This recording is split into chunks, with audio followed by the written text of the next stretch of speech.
Gracias, María. Buen fin de. Ricardo, Pero, querido. amigo. Gracias por venir, hermano. Qué lindo tenerte, che. Hola, Ricardo. Bien, muy bien. Gracias, querido. Muy bien. No, por ¿Cómo favor, va gracias eso? a vos por invitarme.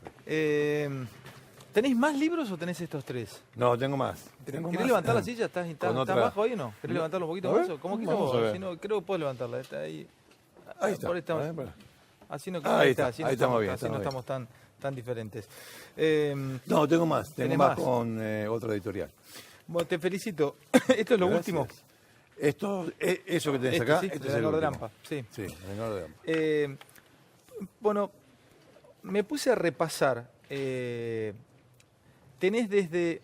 A ver, son crímenes del 1800 y pico algunos, pasando al 1900 y algo del siglo XX, década del 60. No sabía que habíamos tenido una historia de Bonnie and Clyde en Argentina, ¿Viste? también lo tuvimos. Sí. De todo hay acá. La verdad que es no sé cómo planteártelo, pero hay cierto romanticismo en mucha historia de crimen a veces. Es duro plantearlo de esta manera, pero ¿está bien decirlo así o no? Hay como un... Pido silencio se puede atrás nada más con los chicos. ¿Existe eso o no? Son novelas. Son novelas. Son novelas.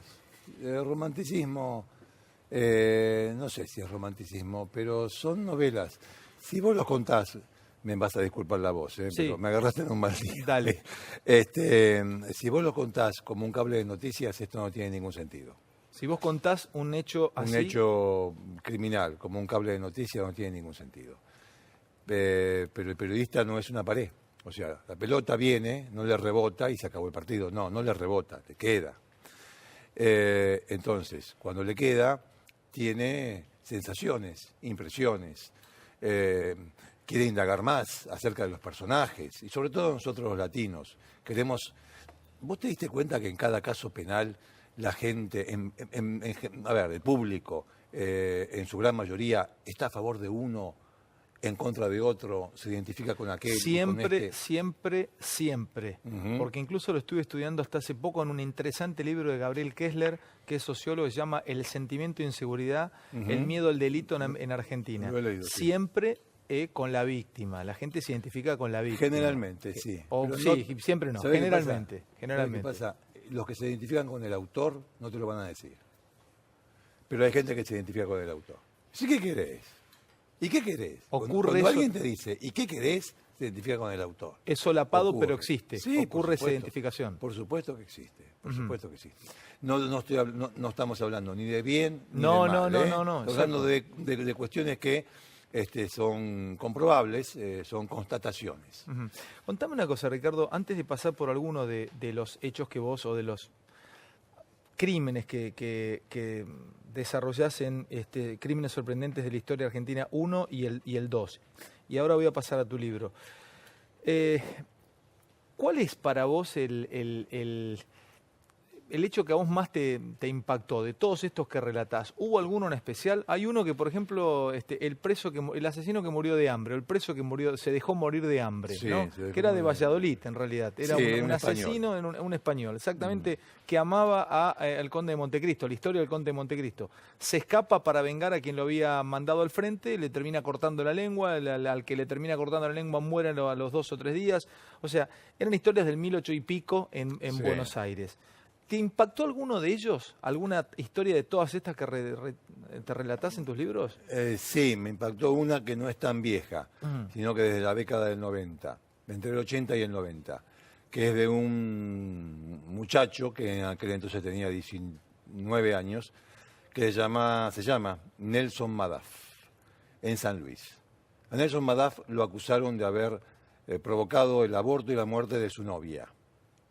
Y hubo marchas del silencio, incluso con la monja Marta Peroni, reclamando por la aparición con vida de Claudia Díaz, así se llamaba la chica a la que, según la policía y la justicia, Nelson Madaf, un pibe de 19 años que hacía ladrillos, había hecho abortar y, en consecuencia, provocado la muerte. Nunca existió. ¿Nunca existió? Nunca existió el hecho. Nunca existió. Ese hombre fue torturado como muy pocas veces se ha visto en la Argentina, e incluso a la dictadura militar. Le hicieron cavar un foso lo metieron en el foso hasta el cuello y le tiraban de los pelos. ¿Pero nunca existió el hecho? Nunca existió el hecho, pero deja que llegue. Porque para llegar a eso, tenés que contar antes, para que te revuelva las tripas, tenés que contar antes lo que le hicieron. El gobernador de aquel entonces de San Luis, Adolfo Rodríguez Sá, dijo, incluso públicamente, esto se resuelve sí o sí. En mi provincia no podemos tener otra María Soledad, porque fueron concomitantes. Entonces, ¿dónde está Claudia Díaz? Marcha del Silencio, la monja Marta Briones, que se puede equivocar como cualquiera, está todo muy bien. El asunto es que lo cuelgan de un árbol y le van pegando los policías, 4 policías, que se sabe quiénes son, se sabe todo. Lo fueron pegando y daba vueltas el tipo y le seguían pegando. Le atan un motor a la cintura con unas cadenas y lo tiran al río Quinto hasta el punto de ahogamiento. Cuando estaba por ahogar, lo sacan y lo vuelven a tirar. Y así permanentemente. Le dan inyecciones para que no grite tanto del dolor. Inyecciones con una aguja que le transfieren el HIV. La chica estaba en San Juan. Se había ido de San Luis porque el padre le pegaba. Estaba en San Juan con un hombre que la maltrataba y con el cual tuvo 4 hijos. El hecho nunca existió. Nelson Madaf estuvo preso y fue torturado por una cuestión que nunca existió. Fue el crimen de Cuenca argentino. Eso me revolvió las tripas. ¿Y qué hace una persona después de vivir todo eso? O sea, ¿quién le puede quitar? Le hizo una demanda al Estado. Por eso ustedes hablaban de política muy bien. Y esto también es política. Le hizo una demanda al Estado. Un hombre que, se puede decir hasta ahora, le quitaron todos los dientes rompiendo una botella y metiéndosela en la boca. Se le quitaron todos los dientes, de esa manera. Para que hable. Entonces, cada vez que hablaba, pero te cantaba que él fue el asesino de Lincoln, de cualquier cosa. Entonces iban al lugar donde él marcaba y iba a la prensa. ¿Ves cómo nos comemos cada opereta? Bueno, iba a la prensa, iba todo el mundo y de repente los médicos forenses salían y decían, encontramos huesos, es Claudia Díaz. Eran huesos de perro. Nunca existió. Nunca existió el hecho. El hecho. No es que el tipo era culpable o inocente. El hecho no existió. Ricardo, como vos sos periodista, vos no sos solamente una... O sea, te encanta el hablar y describir y contar historias de crímenes y delitos, pero vos sos periodista. Como periodista te pregunto, ¿dónde ancla que esto atrape tanto a la opinión pública? Que un asesinato, que un crimen, que un robo movilice tanto. ¿Tiene que ver con qué? De pronto, con el miedo a la muerte que no se ha superado nunca en el ser humano, ¿ancla ahí? Puede ser, puede ser el hecho de... A ver, no hay una respuesta. Sí. No hay una respuesta. Es decir, tenés muchas respuestas para eso, son muchos factores. El morbo, yo digo siempre que el que hace periodismo de casos criminales, no me gusta hablar de policial porque el policial está muy bastardeado, ¿viste? La policía se encargó de eso, de hecho. Entonces yo hablo de casos criminales. Hay morbo, entonces, ¿qué haces con el morbo vos? Yo, la respuesta que doy es, voy hasta el morbo, hasta el límite, y vuelvo. Hay gente que lo pasa, cada uno hace la profesión como le gusta, ¿eh? Vos vas hasta el morbo, hasta el límite, y volvés. ¿Se puede pasar el morbo? Sí, totalmente. La profesión te permite pasar el morbo, sí. No te lo permite, pero si querés pasar el morbo, lo pasás. De hecho, hay ejemplos... ¿Qué ocurre? Hay que se pasa el morbo, sí. Sí. Incluso vos mismo a veces sin darte cuenta lo estás pasando. Puede pasar. Sí, claro. Ocurre. Hay otros que lo hacen como método. No abro juicio, ¿eh? No abro juicio. Pero el tema del morbo, el tema de regodearse con lo que es desagradable. ¿Qué es el morbo? ¿Es eso? Bueno, está la cuestión de nosotros hacemos nuestros los casos. Diferentes al alemán. ¿Sabes qué es el alemán? Esto es una cuestión, no es experiencia propia, lo he estudiado, lo he visto. El alemán, a diferencia de los pueblos latinos, las cosas criminales le pasan al otro. ¿Cómo es eso? Le pasan a Fantino. A mí no me pasa. Que se arregle Fantino, qué sé yo. ¿No empatiza? No. O sea, si vos hicieras No.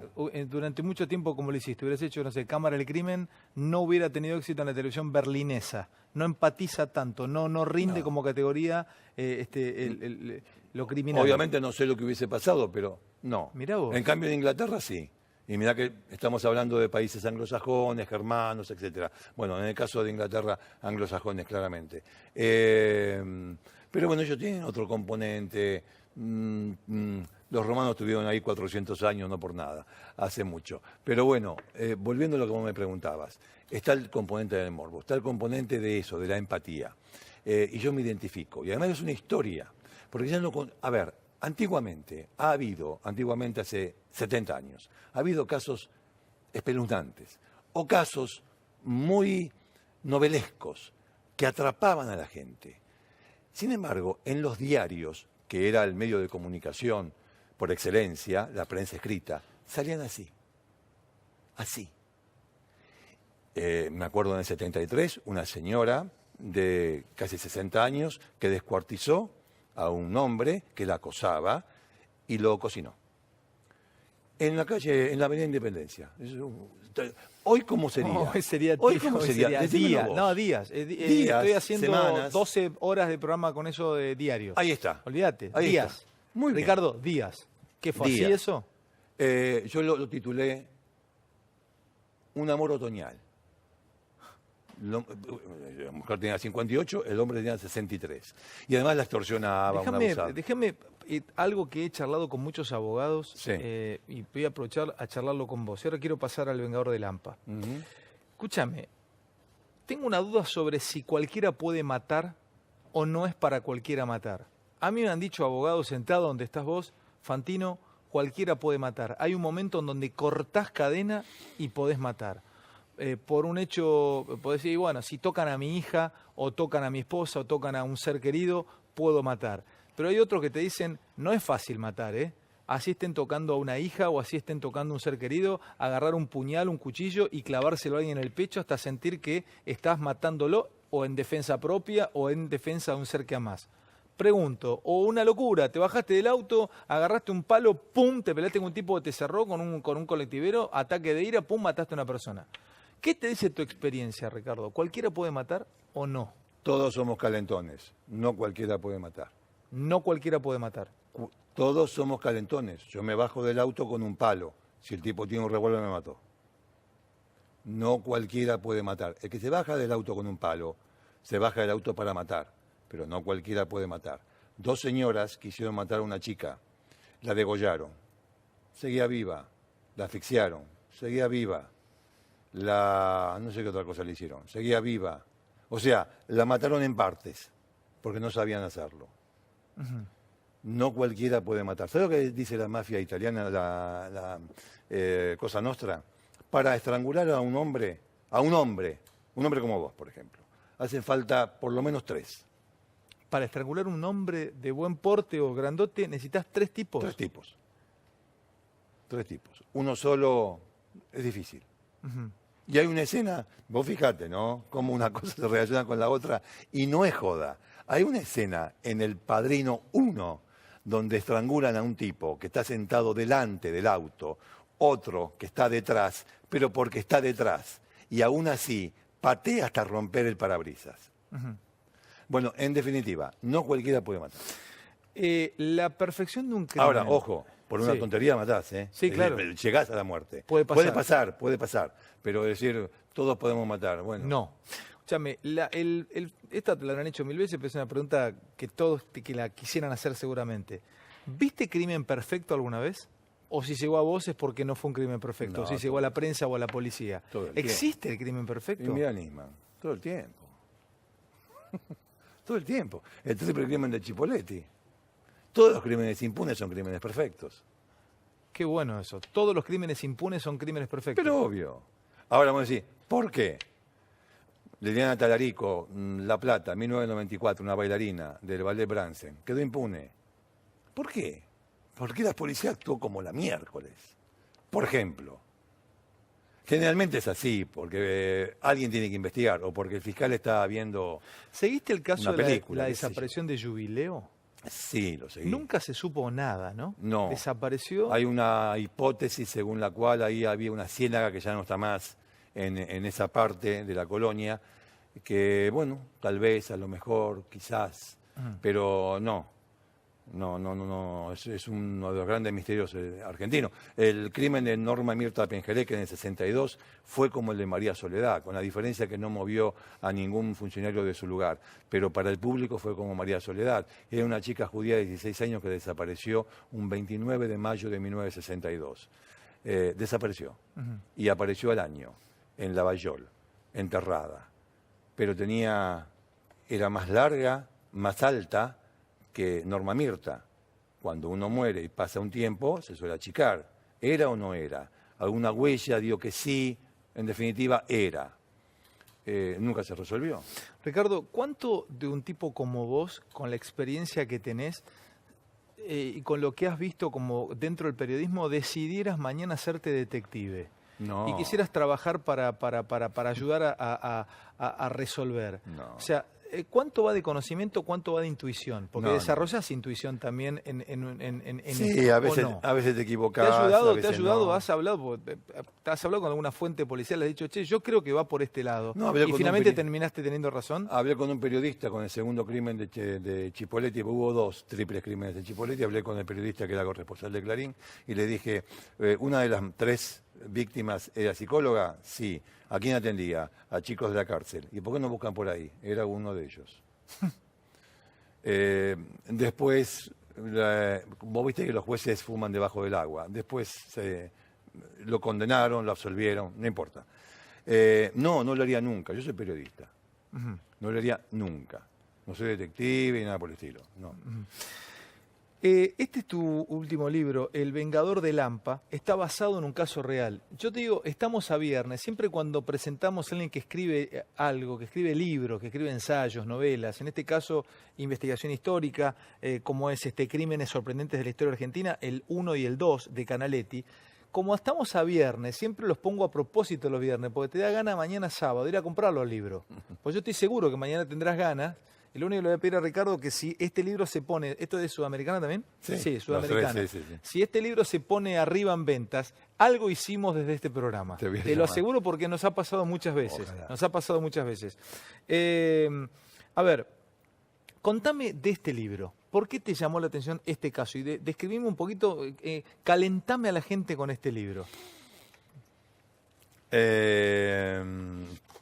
Un periodista estaba revolviendo viejos recortes y encuentra uno de La Razón, amarillento, del año 64, que decía, muy chiquito, porque las noticias policiales, viste, lo policial siempre es la cocina de la casa. Nunca nadie, ningún país se presenta con sus casos policiales. No, salvo Estados Unidos. ¿Nunca se presenta? Y a ver, la política es el living comedor. Los casos criminales están en la cocina, en el basurero, viste, los tirás para atrás. Eso era antes, ahora está cambiando, pero bueno. Yo me crié con esa idea. Entonces, estaba repasando casos viejos para hacer una historia del crimen, para escribir en el diario. Y me encuentro, dame el sobre de ampones. Y me encuentro con un viejo recorte. Pero qué hermoso, pará, porque ahí es donde digo que tiene cierto romanticismo hasta la manera de escribir. Dame el sobre de ampones. Es de un cuento de Wilde, dame el sobre de ampones. Te imagino en la Inglaterra victoriana, dame el sobre de ampones, vos con una pipa fumando. Escuchame. Te dieron un sobre de ampones donde estaban todos los resúmenes de los ampones. Estaba en el último cajón de un archivero dedicado a la vida de General Perón. Es decir, que yo ponía el pie en el último cajón, sí. Me fumaba un cigarrillo cuando fumaba. No se podía fumar en el archivo, pero bueno, en el archivo de Clarín. Me fumaba un cigarrillo y estaba apoyado sobre la vida del general Perón mirando el sobre de los ampones. El sobre de los ampones. En ese sobre estaban todos los recortes sobre las historias de ampones. De ampones en general. Y estaba el de Miguel Ángel el Loco Prieto, que es ese señor que está en la portada. Miguel Ángel el Loco Prieto era ese. Pero bueno, yo me encuentro con un recorte amarillento de La Razón del 64 que decía, un ampón, Miguel Ángel Caviglia, se pegó un tiro sobre la tumba de su mujer. ¿Cómo es esto? Un delincuentazo se pega un tiro sobre la tumba de la mujer. No, pues no puede ser. Es decir, el concepto ¿cuál es? El delincuente es malvado, de pies a cabeza, y no va a hacer eso. ¿qué pasó acá? Miguel Ángel, Agustín Caviglia, el que se pega un tiro sobre la tumba de la mujer, era un secuaz de Miguel Ángel el Loco Prieto. Y empiezo a desentrañar toda una historia que tiene que ver con una banda que hacía mexicaneadas. Robaba a los ladrones, robaba a contrabando. Robaba a los que robaban. A los que robaban. Ahora, ¿cómo sabía que este contrabandista determinado día traía una cantidad determinada de cigarrillos de Paraguay o de garrafas de gas o de lo que fuese? Porque se lo decían policías. Es decir, que el Loco Prieto era un ejecutor de policías. ¿Quiénes eran esos policías? Volví a poner la tapa. Hay 3A marcadas en negro. Eran policías que en la época del Loco Prieto eran policías, pero que después trabajaban para formaron parte de la AAA. Porque hubo mano de obra de lo peor de la policía y era lo peor, ¿no? Yo pregunté, ¿qué hacían los policías, ex policías que integraban la AAA cuando eran policías? Esto, manejaban la banda del Loco Prieto, por ejemplo. De los crímenes sorprendentes de la historia argentina, estamos repasando la obra, algunas de las obras de Ricardo Canaletti. Me voy al índice. Me sorprendió mucho lo de Bonnie and Clyde, el Bonnie and Clyde de Argentina. ¿Eso fue del 61? Sí. 61. Robaron oro. ¿Robaron oro? Oro en Ezeiza. ¿Cómo fue esa historia? Le dieron un dato de que había en el depósito de Ezeiza oro que iba a ser repartido en las diferentes casas de 400 kilos de oro, acá está. 400 kilos de oro, sí. Exactamente. Y bueno, armaron un plan, haciéndose pasar, incluso con los uniformes, como empleados de una empresa de aviación para llegar hasta ese depósito. Y se lo llevaron como Pancho por su casa. En la 203 aparece, acá está, este es el 1 de crímenes sorprendentes de la historia argentina. Esta es una historia que también sorprende mucho. Cayetano Grossi se inicia la saga de los asesinos seriales en 1896. A ver, ¿empieza la saga con él en Argentina? Antes, en el año 90, estos temas no los publicábamos. Estos temas como el de Grossi. En su momento fue así, como te decía antes. Hoy es una historia como para enterarse, para leerla. Era un tipo, un italiano, venido a la Argentina, ignorante, un campesino en su país, y acá nada, que era el amante de 3 mujeres, con las cuales tuvo una cantidad de hijos que nunca se supo. ¿Qué hacía con los hijos? Los mataba. ¿Mataba a los hijos? Sí, los mataba y los tiraba por ahí. En el río, en un basural. A uno lo escondió por el cual lo terminaron agarrando. A uno lo escondió en el placar. Y sí, asesino serial de criaturas. Y de sus hijos. Hoy día, ¿cómo lo tratas ese tema? Otra vez, te estoy diciendo, días y días y días y días y días tocando el tema Ahora, estos son casos horrendos que realmente te remueven por dentro. No todos. Pero recién hablabas de, por ejemplo, alguien que se termina quitando la vida en la tumba de su mujer. Ah, sí, sí, lo que da inicio lo que decíamos del otro. O, por ejemplo, otro que muchos de estos que sufren por amor. Ahí es donde yo decía que también el periodista le encuentra una parte, no sé si romántica, pero Bonnie and Clyde. A ver, ¿era una pareja Bonnie and Clyde? Era una pareja. Era una pareja. Estaban unidos por el amor, pero también por el amor al robo. Se conocieron en el casino de Mar del Plata. Ella estaba de un lado de la mesa, él estaba del otro. Se miraron y ella era una mujer muy atractiva, con un vestido que se usaba en aquel entonces, 50 y pico, ceñido al cuerpo, tenía sus atributos, obviamente, todo el mundo la miraba, tenía un vaso de brandy en la mano, una copa de brandy en la mano, todo el mundo la miraba, se acercaba a la mesa, él la miró, y ¿qué hizo? Se pegó la vuelta y se puso atrás, y terminaron en la playa. No le voy a contar todo. Terminaron en la playa a las 3 de la mañana, y ahí comenzó un gran romance que pasó por el robo del oro, y después por el robo de bancos, y después por la persecución policial, y después por Bonnie and Clyde. Hablando de robo de bancos, Vos sabés que la historia de Hollywood tiene muchísimas películas de robos a bancos Ujú. y también se han inmortalizado robos, pero yo creo que hay más cine inglés, robos a trenes. ¿Viste? Sí. Trenes del 1800, del 1900. El de Ronald Biggs, Exacto, el que se es escondió que acá en vive Brasil. en Río de Janeiro. Ya murió, pero... Murió hace poco. Sí, murió hace en poco. Río de Janeiro. Exacto, sí. Exactamente. Sí. De él me hizo leer mucho mi papá, que debe estar viendo, Jorgito, que le mandamos un abrazo, que te admira por mucho, supuesto, Jorge, bueno. te está viendo en San Francisco. Yo conocí esta historia por él y me hacía ver, creo que hay una película con Burt Lancaster Sí. del robo a un tren. Si el robo al Banco Río de Martínez se hubiese hecho en Los Ángeles o se hubiese hecho en Alabama, ¿cuántas películas ya hubieran metido? Ese robo fue tremendo. o sea, Robert De Niro y Al Pacino. sí, ¿no? Ya me- Directamente, ¿no? Sí, Ese sí, es sí. un hecho Sí. que te sorprendió. Pero te ¿sabes sorprende por aún. qué? A ver, Me sorprendió esto. Me sorprendió cuando me di cuenta de una cosa. Los tipos sabían cómo pensaba la policía. mirá vos. Es lo que te Los sorprendió. tipos sabían cómo... ¿Por qué? Cuando todo termina, sobre la marcha vos seguís la línea que te están marcando. Sí, toma de rehenes, toma de rehenes, toma de rehenes. Y ahí estaba, que yo lo escenifiqué en Cámara de Crimen, el policía con las 10 cajas de pizza que habían pedido y con la gaseosa que habían pedido, estaba en la puerta, muchachos, acá estoy. Y los tipos se No, estaban o sea, escapando por por abajo. del desagüe pluvial. ¿Pero por qué? Porque sabían cómo pensaba la policía. La policía, ¿qué ve? Ve una toma de rehenes. No había toma de rehenes. Había una pantalla, que era la supuesta toma de rehenes. Los rehenes estaban todos maniatados, estaban ahí en el piso, en un lugar, y se olvidaron de ellos. Los custodiaron por un tiempo, pero después lo dejaron ahí. ¿Qué se va? Escúchame, Y se fueron por otro lado, ¿por qué? ¿Qué querían? Querían las cajas de seguridad. ¿Cómo engañaban a la policía? Dándole lo que la policía quería tener. ¿Qué quería tener la policía? Una toma de rehenes. Y la tuvo, por un tiempo. ¿Todo lo que le hicieron? ¿Le mojaron la oreja? Y claro. Escúchame, ¿se recuperó todo lo que se afanó ahí? No. No. Nunca se supo cuánto. Hay quien dice 25 millones de dólares. Se recuperó 1 millón y algo. ¿Y, No. ¿Y cayeron todos en cana? No. Qué bárbaro, ¿no? Me pone pele de gallina, me lo cuento, te juro. ¿Vos sabés cómo salieron?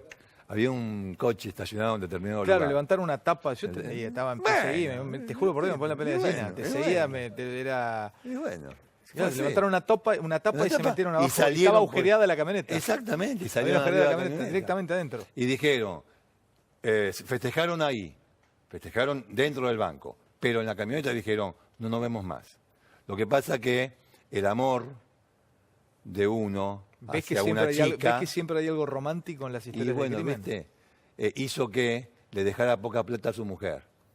Y su mujer se me deja 2 pesos con 20 a mí y te vas con... Con ella. ¿Quién era su mujer? La mujer de este ladrón del Banco Río. La hermana de Pepita la Pistolera.